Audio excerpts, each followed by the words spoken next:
इन युवाओं के अनुभवों को जानते हैं। हेलो। हेलो। हेलो। नमस्ते जी। नमस्कार सर। अच्छा साथियों, मुझे ये देखकर खुशी होती है कि आईआईटी मद्रास के दौरान हुई आपकी दोस्ती आज भी मजबूती से कायम है। यही वजह है कि आपने मिलकर गैलेक्स आई शुरू करने का फैसला किया और मैं आज जरा उसके विषय में भी जानना चाहता हूं। इस बारे में बताइए। इसके साथ ही ये भी बताएं कि आपकी टेक्नोलॉजी से देश को कितना लाभ होने वाला है। जी, मेरा नाम सुयश है। हम लोग साथ में, जैसा आपने बोला, सब लोग साथ में आईआईटी मद्रास में मिले। वहीं पर हम लोग सब पढ़ाई कर रहे थे, अलग अलग ईयर्स में थे अपने इंजीनियरिंग के। और उसी वक्त हम लोगों ने सोचा कि एक हाइपरलूप नाम का एक प्रोजेक्ट है जो हम लोग चाहते थे साथ में करेंगे। उसी दौरान हमने एक टीम की शुरुआत की, उसका नाम था आविष्कार हाइपरलूप, जिसको लेकर हम लोग अमेरिका भी गए। उस साल हम एशिया की इकलौती टीम थी जो वहां गई और हमारे देश का जो झंडा है उसको हमने फहराया। और हम टॉप 20 टीम्स में से थे, जो out of around 1500 teams around the world. चलिए, आगे सुनने से पहले इसके लिए तो बधाई दे दूं मैं। बहुत बहुत धन्यवाद आपका। उसी उपलब्धि के दौरान हम लोगों की दोस्ती काफी गहरी हुई और इस तरीके के कठिन प्रोजेक्ट्स और टफ प्रोजेक्ट्स को करने का कॉन्फिडेंस भी आया। और उसी दौरान स्पेसएक्स को देख के और स्पेस में जो आपने जो ओपन अप किया एक प्राइवेटाइजेशन को, जो 2020 में एक लैंडमार्क डिसीजन भी आया, उसको लेकर हम लोग काफी एक्साइटेड थे। और मैं रक्षित को इनवाइट करना चाहूंगा बोलने के लिए कि हम क्या बना रहे हैं और उसका फायदा क्या है। जी, तो मेरा नाम रक्षित है और इस टेक्नोलॉजी से हमको कैसे लाभ होगा मैं इसका उत्तर दूंगा। रक्षित, आप उत्तराखंड में कहाँ से हैं? सर मैं अल्मोड़ा से हूँ। तो वो बाल मिठाई वाले हैं आप? जी सर, बाल मिठाई हमारी फेवरेट है। वो हमारा जो लक्ष्य सेन है ना, वो मेरे लिए रेगुलरली बाल मिठाई खिलाता रहता है मुझे। हाँ रक्षित, बताइए। तो हमारी जो ये टेक्नोलॉजी है, ये अंतरिक्ष से बादलों के आर पार देख सकती है और ये रात्रि में भी देख सकती है। तो हम इससे देश के किसी भी कोने के ऊपर रोज एक साफ तस्वीर खींच सकते हैं। और ये जो डेटा हमें आएगा, इसका उपयोग हम दो क्षेत्रों में विकास करने के लिए करेंगे। पहला है भारत को अत्यंत सुरक्षित बनाना। हमारे जो बॉर्डर्स हैं और हमारे जो ओशंस हैं, सीज हैं, उसके ऊपर रोज हम मॉनिटर करेंगे और एनिमी की एक्टिविटीज को मॉनिटर करेंगे और हमारी आर्म्ड फोर्सेस को इंटेलिजेंस प्रोवाइड करेंगे। और दूसरा है भारत के किसानों को सशक्त बनाना। तो हमने ऑलरेडी एक प्रोडक्ट बनाया है भारत के झींगा किसानों के लिए, जो अंतरिक्ष से उनके पॉन्ड्स के पानी की क्वालिटी मेजर कर सकता है 1/10 ऑफ द करंट कॉस्ट में। और हम चाहते हैं आगे जाते हुए हम दुनिया के लिए best quality satellite images generate करें और जो ग्लोबल इश्यूज हैं, ग्लोबल वार्मिंग जैसे, इससे लड़ने के लिए हम दुनिया को best quality satellite data provide करें। इसका मतलब हुआ कि आपकी टोली जय जवान भी करेगी, जय किसान भी करेगी। जी सर, बिल्कुल। साथियों, आप इतना अच्छा काम कर रहे हैं। मैं ये भी जानना चाहता हूं कि आपकी इस टेक्नोलॉजी का प्रिसीजन कितना है। सर हम लेस देन 50 सेंटीमीटर के रेजोल्यूशन तक जा पाएंगे और हम एक बार में approximately more than 300 square kilometre area को इमेज कर पाएंगे। चलिए, मैं समझता हूं कि ये बात जब देशवासी सुनेंगे तो उनको बड़ा गर्व होगा। लेकिन मैं एक और सवाल पूछना चाहूंगा। जी सर। स्पेस इकोसिस्टम बहुत ही वाइब्रेंट हो रहा है। अब आपकी टीम इसमें क्या बदलाव देख रहे हैं? मेरा नाम किशन है। हमने ये गैलेक्साई शुरू होने के बाद से ही हमने इन स्पेस आते हुए देखा है और काफी सारे पॉलिसीज आते हुए देखे हैं, ये जैसे कि geospatial data policy and Indian space policy.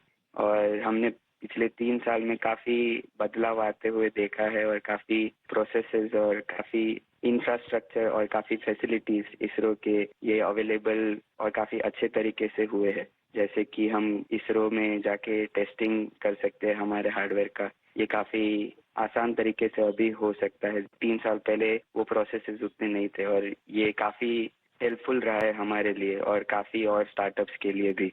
और रीसेंट एफडीआई पॉलिसीज़ की वजह से और ये फैसिलिटीज़ अवेलेबिलिटी की वजह से और स्टार्टअप्स को आने के लिए काफ़ी इंसेंटिव है और ऐसे स्टार्टअप्स आके काफ़ी इजीली और काफ़ी अच्छे से डेवलपमेंट कर सकते हैं ऐसी फील्ड में जिसमें यूजुअली डेवलपमेंट करना बहुत कॉस्टली और टाइम कंज्यूमिंग रहता है।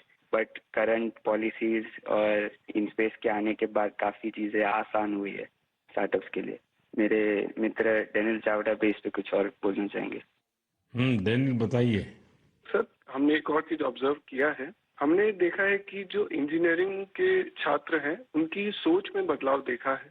वो पहले बाहर जाके हायर स्टडीज परस्यू करना चाहते थे और वहाँ काम करना चाहते थे और स्पेस डोमेन में। बट अब क्योंकि इंडिया में स्पेस इकोसिस्टम बहुत अच्छी तरीके से आ रहा है तो इस कारण वो लोग इंडिया वापस आके इस इकोसिस्टम के पार्ट बनना चाहते हैं। तो ये काफी अच्छा फीडबैक हमें मिला है और हमारे खुद की कंपनी में कुछ लोग वापस आके काम कर रहे हैं इसी वजह से। मुझे लगता है कि आपने दोनों जो पहलू बताए हैं, किशन ने और डेनियल दोनों ने, मैं जरूर मानता हूं कि बहुत से लोगों का इस तरफ ध्यान नहीं गया होगा कि एक क्षेत्र में जब रिफॉर्म होता है तो रिफॉर्म का कितने मल्टीपल इफेक्ट्स होते हैं, कितने लोगों का लाभ होता है। और जो आपके वर्णन से, और क्योंकि आप उस फील्ड में हैं तो आपको ध्यान में जरूर आता है और आपने ऑब्जर्व भी किया है कि देश के नौजवान अब इस फील्ड में यहीं पर अपना भविष्य आजमाना चाहते हैं, अपने टैलेंट का उपयोग करना चाहते हैं। बहुत अच्छा ऑब्जर्वेशन है आपका। एक और सवाल मैं पूछना चाहूंगा, आप उन युवाओं को क्या संदेश देना चाहेंगे जो स्टार्टअप्स और स्पेस सेक्टर में सफलता हासिल करना चाहते हैं? मैं प्रणीत बात कर रहा हूँ और मैं एक सवाल का जवाब दूंगा। हाँ प्रणीत, बताइए। सर, मैं अपने कुछ सालों के एक्सपीरियंस से दो चीजें बोलना चाहूंगा। सबसे पहली इज, अगर अपने को स्टार्टअप करना हो तो यही मौका है, क्योंकि पूरी दुनिया में इंडिया आज वो देश है जो वर्ल्ड का सबसे फास्टेस्ट ग्रोइंग इकोनॉमी है। और इसका मतलब ये हुआ कि अपने पास अपॉर्चुनिटी बहुत ज्यादा है। जैसे मैं 24 साल की उम्र में ये सोच के प्राउड फील करता हूँ कि अगले साल हमारी एक सैटेलाइट लॉन्च होगी जिसके बेसिस पे अपनी गवर्नमेंट कुछ मेजर डिसीजंस लेगी और उसमें हमारा छोटा सा एक कंट्रीब्यूशन है। ऐसी कुछ नेशनल इम्पैक्ट की प्रोजेक्ट्स पे काम करने को मिले, ये ऐसी इंडस्ट्री और ये ऐसा टाइम है, गिवन कि ये स्पेस इंडस्ट्री आज अभी तो स्टार्ट हो रही है। तो मैं अपने युवा दोस्तों को यही बोलना चाहूंगा कि ये अपॉर्चुनिटी ना सिर्फ इम्पैक्ट की बट ऑल्सो उनके खुद के फाइनेंशियल ग्रोथ की और एक ग्लोबल प्रॉब्लम सॉल्व करने की है। तो हम आपस में यही बात करते हैं कि बचपन में हम ये बोलते थे कि बड़े होके एक्टर बनेंगे, स्पोर्ट्समैन बनेंगे या ऐसे कुछ चीजें होती थी। बट आज अगर हम ये सुने कि कोई बड़ा होके ये बोलता है कि मुझे बड़ा होके एंटरप्रेन्योर बनना है, स्पेस इंडस्ट्री में काम करना है, ये हमारे लिए एक बहुत प्राउड मोमेंट है कि हम इस पूरे ट्रांसफॉर्मेशन में एक छोटा सा पार्ट प्ले कर पाए। साथियों, एक प्रकार से प्रणीत, किशन, डेनियल, रक्षित, सुयस, जितनी मजबूत आपकी दोस्ती है उतना ही मजबूत आपका स्टार्टअप भी है। तभी तो आप लोग इतना शानदार काम कर रहे हैं। मुझे कुछ साल पहले आईआईटी मद्रास जाने का अवसर मिला था और मैंने उस संस्थान के एक्सेलेंस को खुद अनुभव किया है। और वैसे भी आईआईटी के संबंध में पूरे विश्व में एक सम्मान का भाव है और वहां से निकलने वाले हमारे लोग जब भारत के लिए काम करते हैं तो जरूर कुछ न कुछ अच्छा कंट्रीब्यूट करते हैं। आप सभी को और स्पेस सेक्टर में काम करने वाले दूसरे सभी स्टार्टअप्स को मेरी बहुत बहुत शुभकामनाएं हैं। और आप पांचों साथियों से बात करके मुझे बहुत अच्छा लगा। चलिए, बहुत बहुत धन्यवाद दोस्तों। Thank you so much. मेरे प्यारे देशवासियों, इस साल मैंने लाल किले से बिना पॉलिटिकल बैकग्राउंड वाले 1 लाख युवाओं को पॉलिटिकल सिस्टम से जोड़ने का आह्वान किया है। मेरी इस बात पर जबरदस्त प्रतिक्रिया हुई है। इससे पता चलता है कि कितनी बड़ी संख्या में हमारे युवा राजनीति में आने को तैयार बैठे हैं। बस उन्हें सही मौके और सही मार्गदर्शन की तलाश है। इस विषय पर मुझे देश भर के युवाओं के पत्र भी मिले हैं। सोशल मीडिया पर भी जबरदस्त रिस्पांस मिल रहा है। लोगों ने मुझे कई तरह के सुझाव भी भेजे हैं। कुछ युवाओं ने पत्र में लिखा है कि उनके लिए वाकई अकल्पनीय है दादा या माता पिता की कोई राजनीतिक विरासत नहीं होने की वजह से वो राजनीति में चाहकर भी नहीं आ पाते थे। कुछ युवाओं ने लिखा कि उनके पास जमीनी स्तर पर काम करने का अच्छा अनुभव है, इसलिए वे लोगों की समस्याओं को सुलझाने में मददगार बन सकते हैं। कुछ युवाओं ने ये भी लिखा कि परिवारवादी राजनीति नई प्रतिभाओं का दमन कर देती है। कुछ युवाओं ने कहा कि इस तरह के प्रयासों से हमारे लोकतंत्र को और मजबूती मिलेगी। मैं इस विषय पर सुझाव भेजने के लिए हर किसी का धन्यवाद करता हूं। मुझे उम्मीद है कि अब हमारे सामूहिक प्रयास से ऐसे युवा जिनका कोई पॉलिटिकल बैकग्राउंड नहीं है, वे भी राजनीति में आगे आ सकेंगे। उनका अनुभव और उनका जोश देश के काम आएगा। साथियों, स्वतंत्रता संग्राम के दौरान भी समाज के हर क्षेत्र से ऐसे अनेकों लोग सामने आए थे जिनकी कोई राजनीतिक पृष्ठभूमि नहीं थी। उन्होंने खुद को भारत की आजादी के लिए झोंक दिया था। आज हमें विकसित भारत का लक्ष्य पाने के लिए एक बार फिर उसी स्पिरिट की जरूरत है। मैं अपने सभी युवा साथियों को कहूंगा, इस अभियान से जरूर जुड़े। आपका ये कदम अपने और देश के भविष्य को बदलने वाला होगा। मेरे प्यारे देशवासियों, हर घर तिरंगा और पूरा देश तिरंगा, इस बार ये अभियान अपनी पूरी ऊंचाई पर रहा। देश के कोने कोने से इस अभियान से जुड़ी अद्भुत तस्वीरें सामने आई। हमने घरों पर तिरंगा लहराते देखा। स्कूल, कॉलेज, यूनिवर्सिटी में तिरंगा देखा। लोगों ने अपनी दुकानों, दफ्तरों में तिरंगा लगाया। लोगों ने अपने डेस्कटॉप, मोबाइल और गाड़ियों में भी तिरंगा लगाया। जब लोग एक साथ जुड़कर अपनी भावना प्रकट करते हैं, तो इसी तरह हर अभियान को 4 चांद लग जाते हैं। अभी आप अपनी टीवी स्क्रीन पर जो तस्वीरें देख रहे हैं, ये जम्मू कश्मीर के रियासी की है।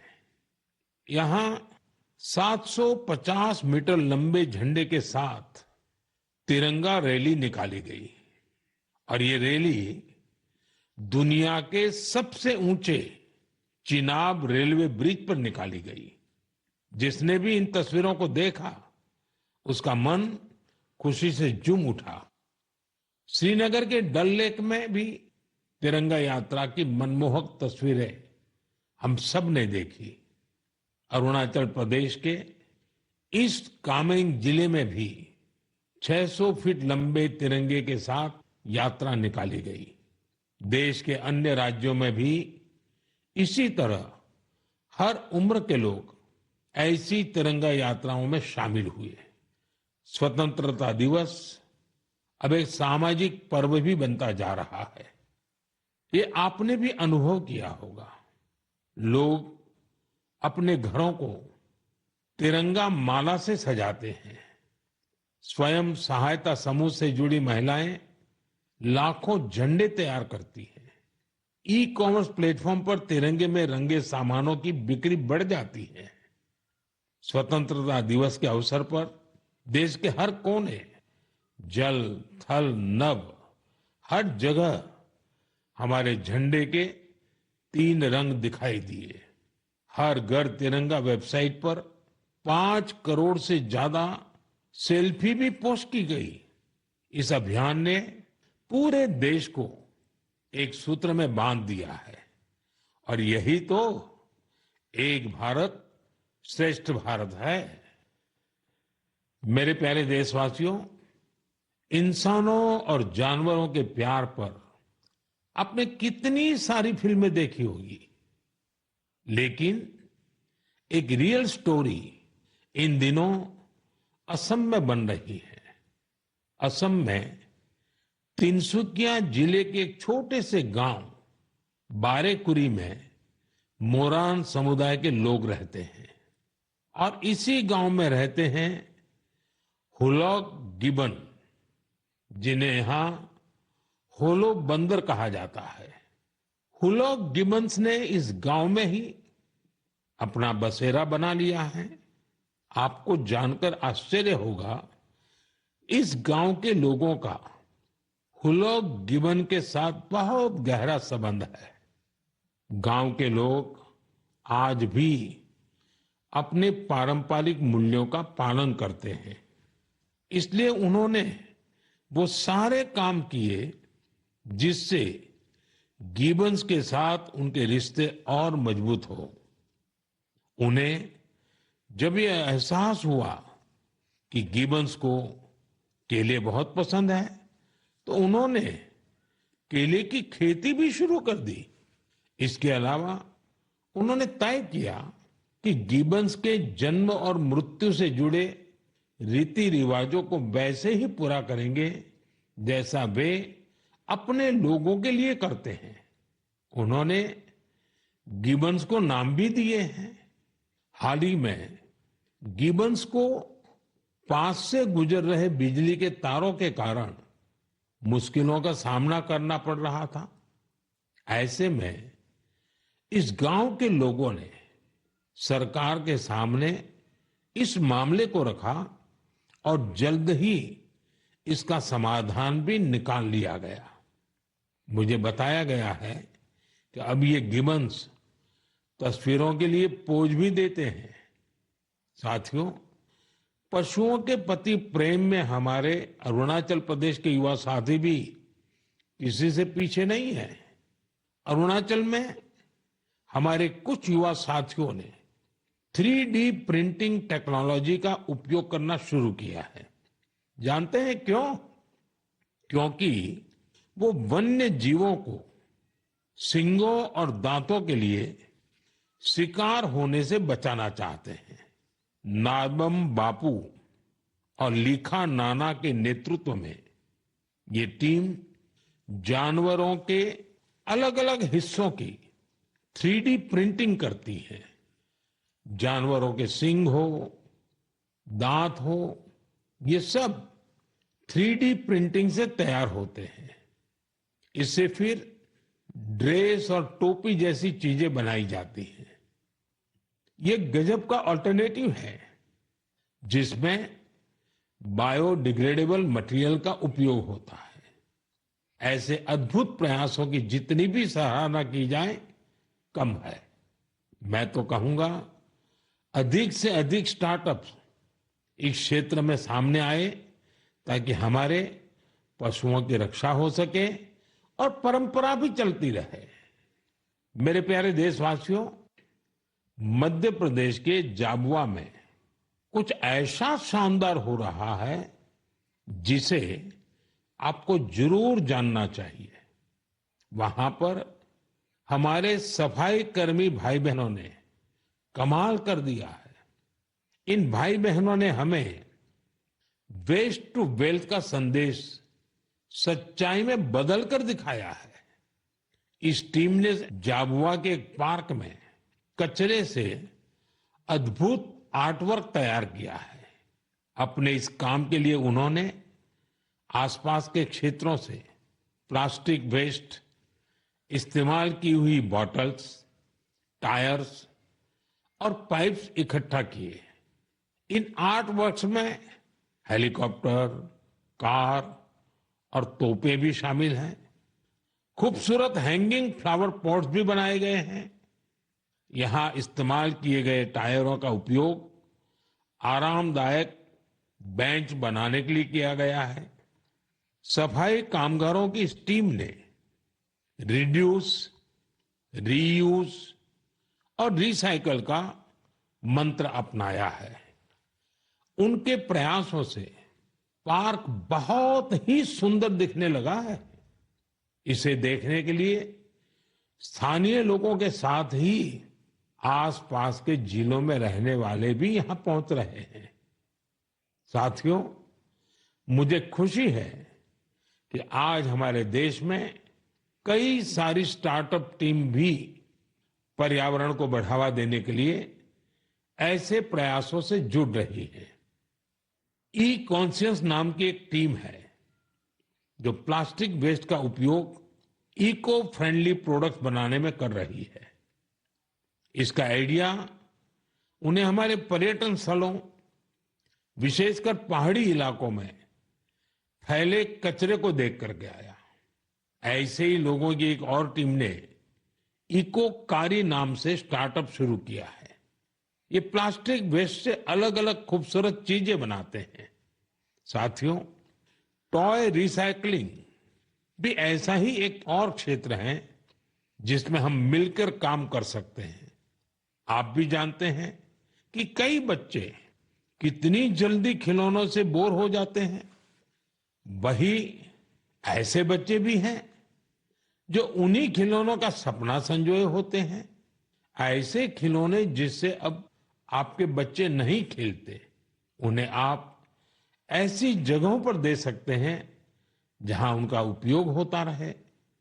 ये भी पर्यावरण की रक्षा का एक अच्छा रास्ता है। हम सब मिलकर प्रयास करेंगे तभी पर्यावरण भी मजबूत होगा और देश भी आगे बढ़ेगा। मेरे प्यारे देशवासियों, कुछ ही दिन पहले हमने 19 अगस्त को रक्षाबंधन का पर्व मनाया। उसी दिन पूरी दुनिया में विश्व संस्कृत दिवस भी मनाया गया। आज भी देश विदेश में संस्कृत के प्रति लोगों का विशेष लगाव दिखता है। दुनिया के कई देशों में संस्कृत भाषा को लेकर तरह तरह की रिसर्च और प्रयोग हो रहे हैं। आगे की बात करने से पहले मैं आपके लिए एक छोटी सी ऑडियो क्लिप प्ले कर रहा हूं। Titiršuh šigragam gangam idam Laksmanam abrei. Va taip yra skambės. Visi kartu.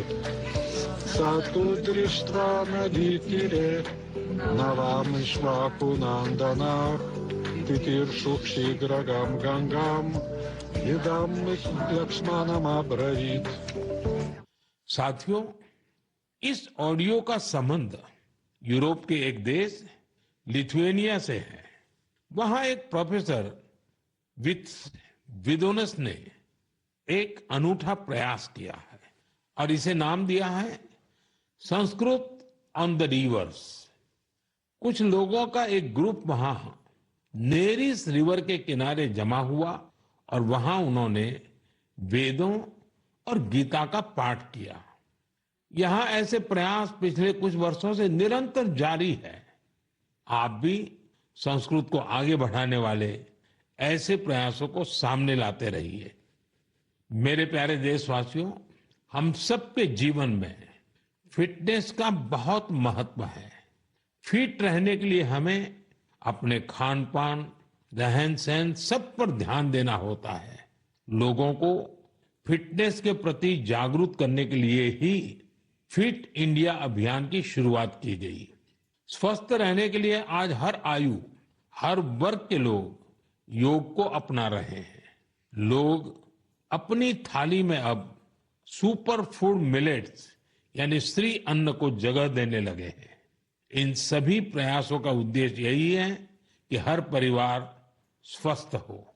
साथियों, हमारा परिवार, हमारा समाज और हमारा देश और इन सब का भविष्य हमारे बच्चों की सेहत पर निर्भर है।